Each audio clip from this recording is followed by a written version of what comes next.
都说俺河南这2天有大雪的，都到现在了，一圈都下完了，都俺这边没有下啊！一大早我都叫俺把这个炉子都给它升起来了啊，万事俱备，只欠雪花，结果等到现在等不来啊！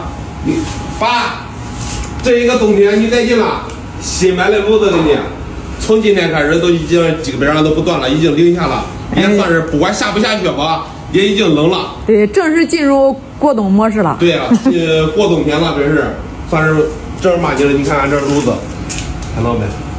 只有暖和，我这比去年那个暖和，比暖和的太多，比空调吹出来的风，我跟你说都是搁这一会儿哈，烫手。你看他俩，空调吹的是干的。你看，你哪里得劲啊？儿子，你也怪孝顺。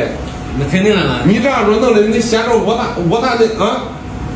你不怪叫人吗？炉子都买好了，火也升起来了。其实真的啊，俺爸其实啊，买这个又给他换一个好一点炉子嘞，也不为别的，其实就为了俺爸啊。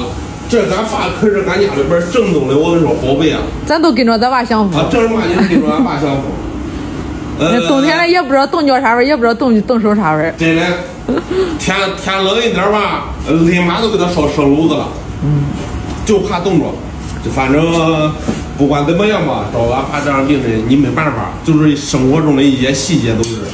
你再找我，不管找我好来吧，反正享福，是不是？你看看多得劲！